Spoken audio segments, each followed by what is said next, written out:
And now, the 2015 NCMPR Medallion Award-winning Studio Bergen. Hi, I'm Larry Levanka, and welcome to this month's edition of Studio Bergen, your connection to the state's #1 college for associate degree graduates 2 years in a row. It's time for the countdown. Number 10. As the federal government estimates U.S. employers will add 9 million STEM jobs by 2022, Bergen is doing its part to supply students with the skills needed for this critical workforce.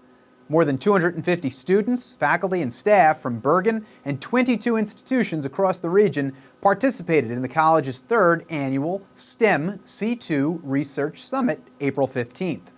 The event featured presentations and workshops on topics such as unmanned autonomous vehicles, drones, chemistry, and enhancing student learning.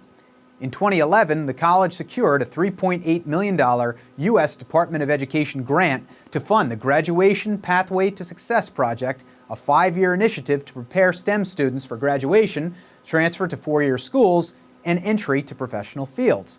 The college's last 2 valedictorians were STEM students. Number 9.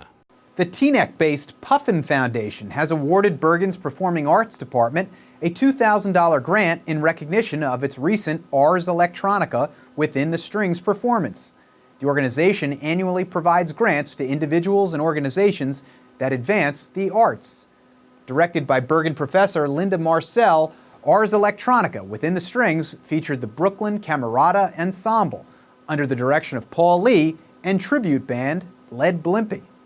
The annual Ars series began at the college in 1995, aiming to integrate varied academic disciplines through the fusion of classical and contemporary performance styles. Past performances have spotlighted global instruments, women in music, and contemporary Broadway. Bergen faculty members lead each Ars performance. The grant will fund talent for Ars Electronica and the efforts of the Bergen Community College Foundation, which provides student scholarships and supports faculty and staff development, emergency funds, and other special projects. Number 8.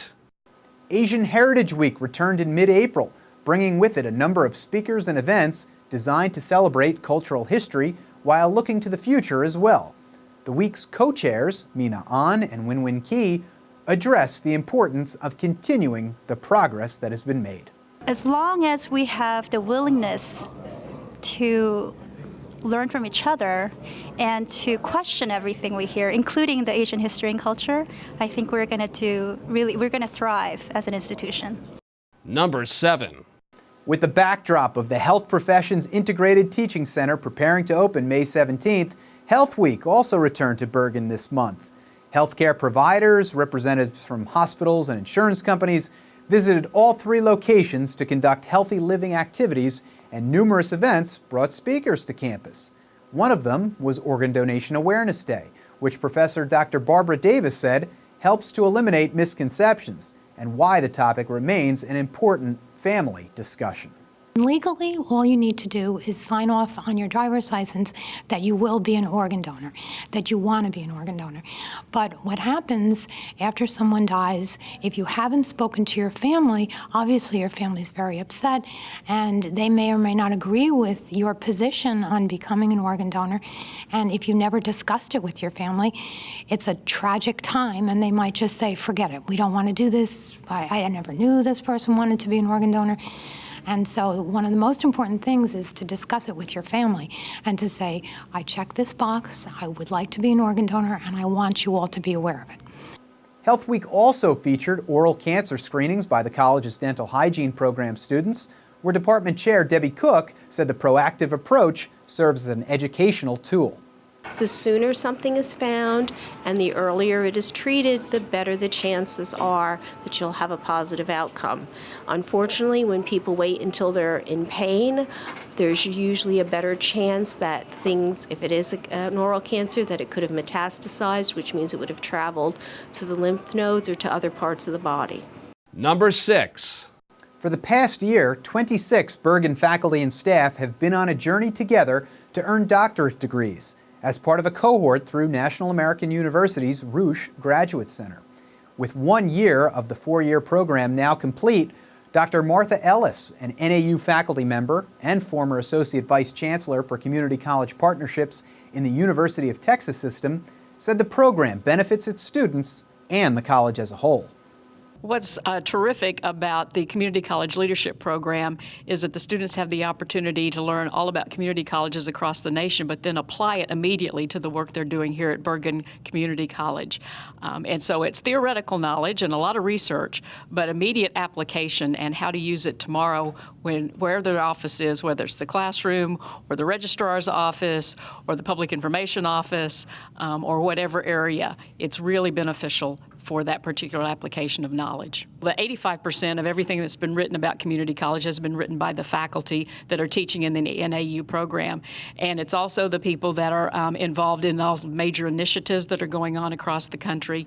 And the other thing is the commitment to future leaders. And when I'm saying leaders, I'm not talking presidents and vice presidents. I'm talking leaders at every level of the college. And that's what's so important for colleges to be successful, because we know if students are going to be successful, everyone they come in contact with needs to have this type of knowledge, from the frontline person at the admissions desk to the faculty member to the president of the college. The one-year milestone comes shortly after the college's Middle States Commission on Higher Education Accreditation Evaluation Team praised Bergen's investment in professional development opportunities, including tuition reimbursement, which is received by many students in the NAU program. In the last 3 years, the college has increased its commitment to professional development activities to $1.7 million. 2 members of the college's Student Services Leadership Team said they jumped at the chance to further their education through this unique opportunity provided by the college. This was a unique program that's never been offered at Bergen before, and I wanted to seize the opportunity. I've always wanted to go back to school and continue my doctorate, and when this opportunity presented itself, I jumped on it. I was so excited about it. I'm also one of 11 children and the first one to receive a master's degree in my family, and I'm hoping that I can inspire them to go back to school as well. When Bergen offered this as an opportunity for me to extend myself and learn more about the field in which I'm in, I was ecstatic.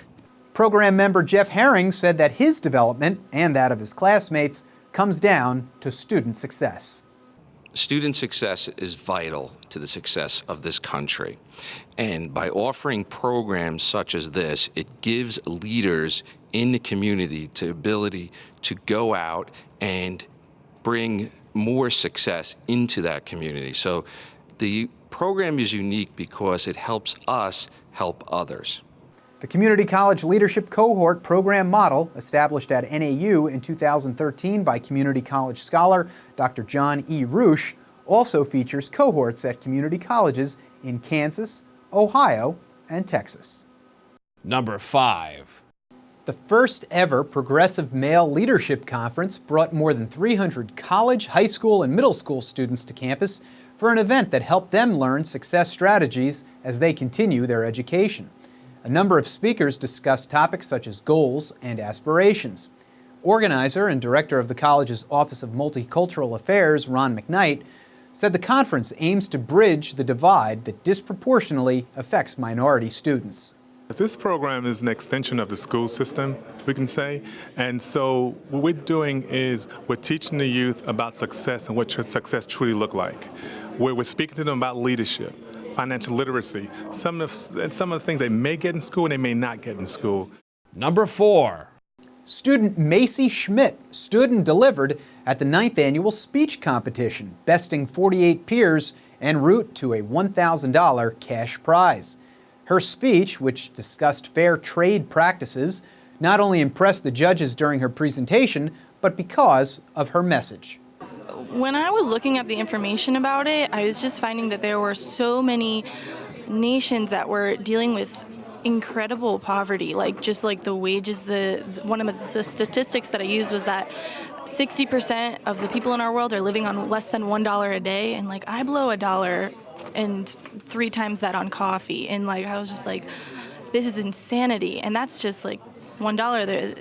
If you up it, then the number goes even higher of how many people are struggling on very little. So that was just crazy to me. Number 3. Professor Dr. Maria Makawika has earned the institution's 2015-16 National Institute for Staff and Organizational Development, NISOD, Excellence Award. Makawika began teaching at Bergen in 2000. Since then, she has taught literature and composition courses while also serving as the co-director of the School of Honors from 2007 to 2010 and as the director from 2013 until the present. During her time at Bergen, Makawika has spearheaded efforts with the college's Women's Studies program and Literary Arts series. A native of Poland, Makawika also advises students in the institution's Polish club. She is proud for the recognition of her passion. My main goal is to teach them critical thinking and independent thinking and compassion for for people of other cultures, for other students as well. In a fairly rigorous environment, I believe in doing academic work and challenging the students. I believe that when we challenge the students, set the bar high, they will meet the challenge. I love teaching. It's an art and a craft, and it's also a dramatic skill. I love being in the classroom and sharing ideas with students. I'm just stimulated by that environment, and I do not give up. Number 2. Cue Bachman-Turner Overdrive because Bergen students are taking care of business. In the inaugural New Jersey County College Case Competition at Rutgers Business School, Newark, Bergen's team placed first among 6 peer institutions. For winning the competition, each Bergen student earned a $300 cash prize and a $300 Rutgers scholarship for tuition and books. For sponsoring a team, the college received $1,000 for its Dr. Judith K. Wynn School of Honors. Adjunct instructor Albert Kupo led the team of students: Andrew August, Anthony Gachuki, Niall Hagag, Alexei Karasov, Michelle Ochoa, Anthony Pana, and Nadia Vaso. School of Honors Director Dr. Maria Makawika, who we discussed earlier, helped organize the group, and Professor Richard Comerford coached and accompanied the students to Rutgers. The event challenged students to create a business plan for a retail store seeking to expand globally. Bergen's team spent 1 month preparing for the 20-minute presentation and 10-minute question and answer session with a panel of business executives and Rutgers faculty who judged the competition. Team members assumed roles in areas such as marketing, distribution, manufacturing, and finances. During the day-long event, Bergen students also had the opportunity to meet with current Rutgers students and faculty to discuss their future aspirations. Number 1. In what is becoming a yearly tradition, Bergen's Alpha Epsilon Phi chapter of Phi Theta Kappa, the honor society of 2-year institutions, recently earned recognition as one of the top 30 chapters in the world, and 10 additional team honors recognizing the chapter's efforts. 5 student and faculty leaders achieved international and regional recognition as well, including student Sarah Wang, who was elected Division I Vice President and will serve on the 2016-17 Phi Theta Kappa International Officer Team. She represents the first Bergen student to earn a seat on the International Executive Board. Huang, the International Vice President-elect, will receive $3,400 in scholarships and stipends for her leadership and representative of the Honor Society. In addition to her election as Vice President, she also earned the Distinguished Chapter Officer Award at both the international and regional level and enshrinement into the Regional Chapter Officer Hall of Honors. Individual awards also went to Academic Vice President William Mullaney, students Samuel DeCinde and Isaac Alejo Reyes, and Chapter Co-Advisor Angie Goldschmidt. Professor Win-Win Key co-advises the chapter. Nearly 950 current students have earned entry into Bergen's Honor Society chapter by maintaining high GPAs and completing community service projects. So I guess the only question is, are you a member? For Bergen Community College, I'm Larry Levanka. We'll see you again next month for our season closing countdown. Thanks, and take care.